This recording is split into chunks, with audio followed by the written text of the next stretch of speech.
Hello everyone, welcome to my YouTube channel English literature zone. आज के video में हम लोग टीएमबीयू यूनिवर्सिटी पार्ट 1 के पेपर 2 के लिए जो मतलब पोएट्री वाला एक्सप्लेनेशन है उसको सॉल्व करेंगे। इससे पहले the rape of the lock and the scholar Gypsy पे एक्सप्लेनेशन हम अपलोड कर चुके हैं। इसमें हम लोग पोएट्री वाला एक्सप्लेनेशन को सॉल्व करेंगे प्रीवियस ईयर का जो इंपॉर्टेंट है अब की बार एग्जाम के लिए। तो ठीक है, सबसे पहले 2017 और 19 दोनों में आया हुआ जो एक्सप्लेनेशन है, no motion has she now no force she neither hears nor sees, ये वाला लाइंस का हम लोग सॉल्व करेंगे कि कैसे आंसर लिखना है। तो शुरू करते हैं। काफी इंपॉर्टेंट है क्योंकि 17-19 में दोनों में आया हुआ है। हम इसमें टोटल 3 एक्सप्लेनेशन पोइट्री वाला सॉल्व किए। कंफर्मेशन होना चाहिए कि उन तीनों से मैच कर ही जाना चाहिए। फिर भी नहीं मैच करता है तो फिर से हम यही चीज बोलेंगे, क्वेश्चन छोड़ना मत, कुछ ना कुछ लिखने की कोशिश करना। इतना सारा पोएम पढ़े हो, पोइट के बारे में पढ़े हो, पोइट्री के बारे में पढ़े हो, तो लिखने की कोशिश करना छोड़ना मत। बट मतलब 90% चांसेस है कि इन तीनों में से मैच हो जाएगा। तो वीडियो शुरू करते हैं कि कैसे लिखना है एक्सप्लेनेशन 2019 नो मोशन वाले को। This poetic lines has been taken from the poem, ये जो पोएटिक लाइन्स है वो लिया गया है, किस पोएम से लिया गया है? A slumber did my spirit seal से लिया गया है, रिटन बाय विलियम वर्ड्सवर्थ, जिसको कि लिखा गया था विलियम वर्ड्सवर्थ के द्वारा। Who was known as one of the pioneers of the romantic movement, जो कि रोमांटिक मूवमेंट, रोमांटिक जो एज आया उसके पायोनियर्स यानी अगवा के रूप में जाने जाते हैं इन इंग्लिश पोइट्री के। Wordsworth is commonly known as the poet of nature, poets of nature के रूप में भी जाने जाते हैं Wordsworth. It is one of 5 Lucy groups of poems that Wordsworth published. ये लूसी ग्रुप्स एक पोएम मतलब एक पोएम का ग्रुप था जिसमें 5 पोएम शामिल है। तो उस ग्रुप में के 5 पोएम में से एक पोएम है पब्लिश्ड इन द वॉल्यूम, यहाँ लिखा हुआ है 1 of 5 लूसी ग्रुप्स पोएम्स, मतलब एक है 5 में से। तो लूसी ग्रुप्स के 5 पोएम में से एक है that Wordsworth published in the volume of, जिसको कि वर्ड्सवर्थ पब्लिश्ड किए हुए थे अपने वॉल्यूम यानी संग्रह जो कि उनका था पोएम्स का, लिरिकल बैलेट्स में। ठीक है, लिरिकल बैलेट से रिलेटेड क्वेश्चन पार्ट 1 में आया हुआ है ऑब्जेक्टिव में, किसको कब पब्लिश्ड किया गया, जिसमें आंसर था none of this. That he co-authored with Samuel Taylor Coleridge, जिसको कि वो सैमुअल टेलर कॉलरिज के साथ पब्लिश किए थे। मतलब लिरिकल बैलेट्स में ना सैमुअल टेलर कॉलरिज और वर्ड्सवर्थ दोनों की कविताओं को पब्लिश किया गया था, दोनों साथ मिलकर किए थे।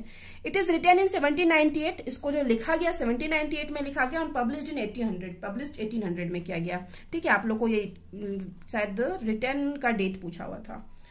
It is a short 2 stanza poem, या एक छोटी सी 2 स्टांजा की पोएम है। And it stanza has 4 lines, और 4 लाइन की 2 मतलब स्टांजा है। नोन एज क्वार्टरेंस, जिसको क्वार्टरेंस कहते हैं। 4 लाइन का कोई भी स्टांजा जो होता है उसको क्वार्टरेंस कहते हैं। The rhyme scheme of this lines are CD CD, ये जो हम लोग को जो लाइन दिया हुआ है उसका राइम स्कीम हम सिर्फ लिखे हैं सीडी सीडी। फिर आगे इन दिस लाइन्स, इस लाइन्स में द पोएट सेज, पोएट कहते हैं that A small says about, poet मतलब किसके बारे में कहते हैं? स्मॉल इमेजिनरी गर्ल, एक काल्पनिक गर्ल है, एक छोटी सी काल्पनिक गर्ल है लूसी, जिसका नाम है Lucy.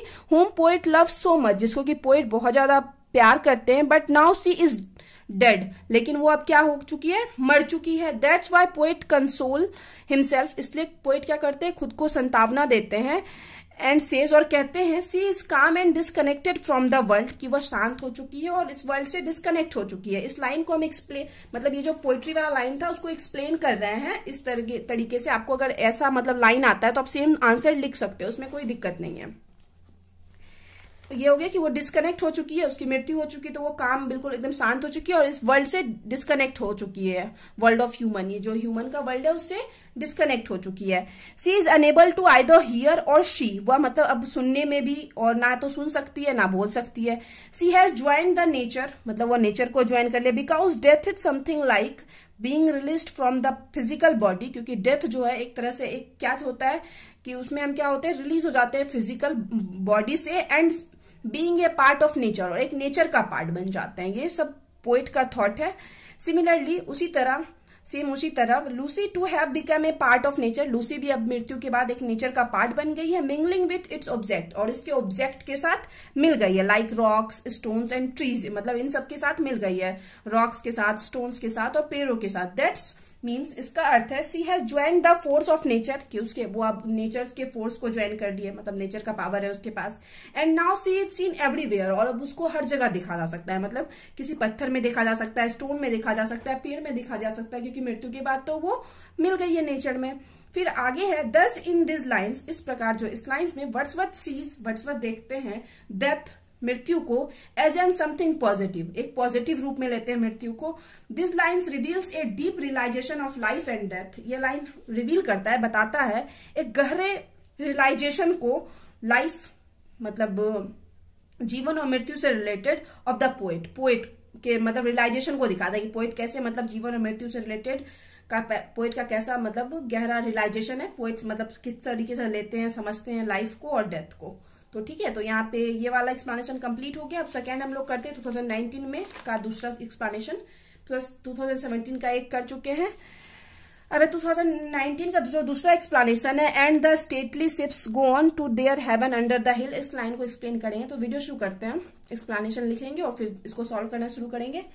This poetic lines has been taken from the poem break break break. Poem का नाम जो है ब्रेक ब्रेक है, उसी से लिया गया है। रिटन बाय अल्फ्रेड टेनिसन, जिसको लिखा गया था अल्फ्रेड टेनिसन के द्वारा, who was a great English poet, जो कि एक महान इंग्लिश पोएट थे। The poem is written in the form of elegy, एक इलेजी के रूप में लिखा गया। इलेजी क्या होता है? एक दुख वाला पोएम होता है, दुखद पोएम होता है।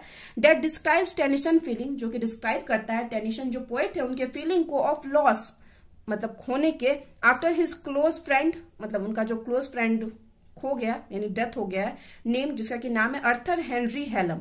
इसकी मृत्यु पर ही ये पोएम लिखा गया है। Who was also an English poet, जो कि खुद भी एक इंग्लिश पोएट थे। The poet is unable to find the right words to express his feelings and thoughts. अब पोएट जो है ना अनेबल है, मतलब पोएट को राइट वर्ड्स नहीं मिल पा रहा है, सही मतलब बोलते हैं ना कि मेरे पास शब्द खत्म हो गया है मेरे फीलिंग्स को एक्सप्रेस करने का। तो सेम पोएट के साथ भी हो रहा है कि पोएट को इतना ज्यादा दुख है अपने फ्रेंड की मृत्यु का कि पोएट्स के पास अब कोई वर्ड नहीं मिल रहा है सही वर्ड की जो उनके फीलिंग्स को डिस्क्राइब कर सके। फिर आगे है this lines are the third stanza of the poem. Poem का ये लाइन्स जो है ये थर्ड स्टांजा है। And it stanza has 4 lines, सारे स्टांजा में इसमें 4 लाइन्स है। हम लोग को एक्सप्लेन करने भी 4 लाइन में ही बोला गया था। नोन एज क्वार्टरेंस, जिसको कि क्वार्टरेंस कहते हैं 4 लाइन्स की लाइन को। The rhyme scheme of this lines are ABAB, और ये जो लाइन दिया हुआ है उसका जो राइम स्कीम है वो ABAB है। फिर आगे है इन दिस लाइन्स, इस लाइन्स में द पोएट इमेजिन्स, पोएट कल्पना करते हैं, to be on the she shore, की पोएट एक नदी मतलब शी समुद्र के किनारे है, near the spot his dead friend lies buried, जहां पे उनके मतलब जो फ्रेंड है उनको जहां पे दफनाया गया जलाया गया, मतलब पोएट इमेजिन करते हैं कि वो वहीं पे हैं। He is very sad after thinking that his friend will never comes back. Poet बहुत सैड है ये सोचने के बाद कि उनका जो फ्रेंड है वो कभी वापस नहीं आएगा। He never can touch his friend, कि वो अपने फ्रेंड को अब कभी टच नहीं कर सकते। He can never see him again, ना उसको दोबारा देख सकते हैं इन दिस वर्ल्ड, इस वर्ल्ड में।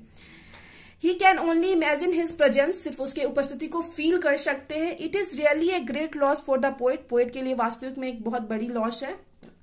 बिकॉज क्योंकि Arthur Henry Hallam was very close to him, क्योंकि अर्थर हेनरी हेलम जो पोएट हैं जिनकी मृत्यु हो गई वो काफी क्लोज थे पोएट। फर्दर सेज दैट, वह आगे कहते हैं कि he can never touch his friend, कि वो अपने फ्रेंड को अब कभी टच नहीं कर पाएंगे कर सकते। Can never hear his voice, ना उसके आवाज को सुन सकते हैं।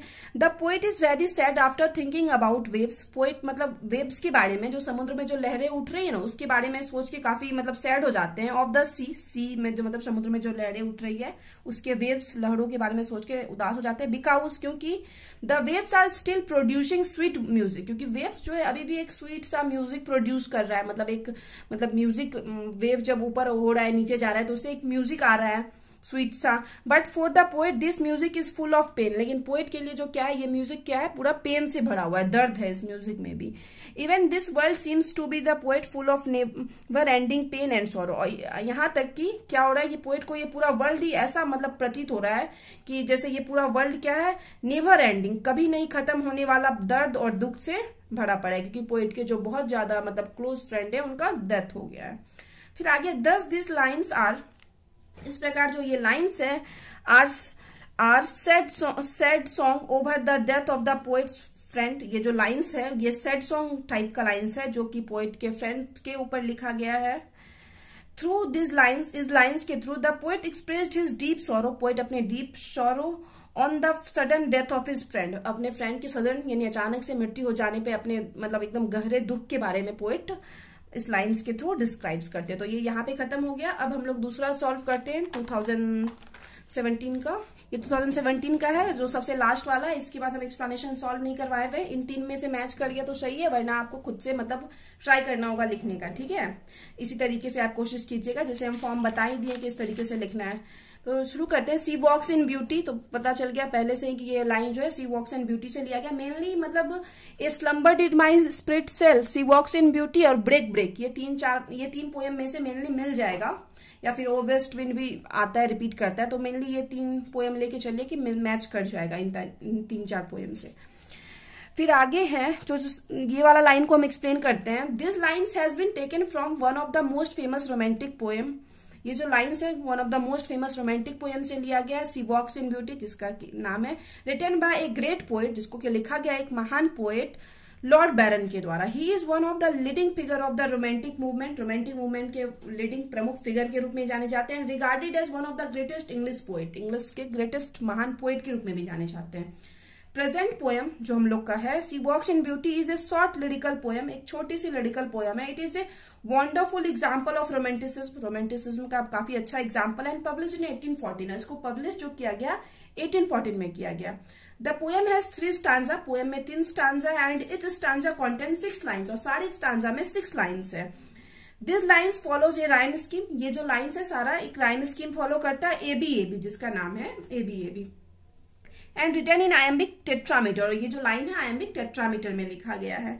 इन this lines the poet expresses his own feelings, इस लाइन्स के थ्रू पोएट अपने फीलिंग्स को एक्सप्रेस करते हैं। व्हेन, जब he met a perfect lady, एक परफेक्ट लेडी को मिलते हैं। The poet is interested in the women, उस वुमेन में इंटरेस्टेड है। इनर ब्यूटी, वुमेन के इनर ब्यूटी में, as well as her outer beauty, और खासकर उसके मतलब बाहर का जो सुंदरता है, मीन्स फिजिकल ब्यूटी, मतलब अंदर से तो वो औरत सुंदर है ही, बट बाहर से भी वो औरत बहुत सुंदर है, तो उसी से पोएट पूरा अट्रैक्ट हो चुके हैं और उसी के ऊपर पोएम लिखते हैं हम।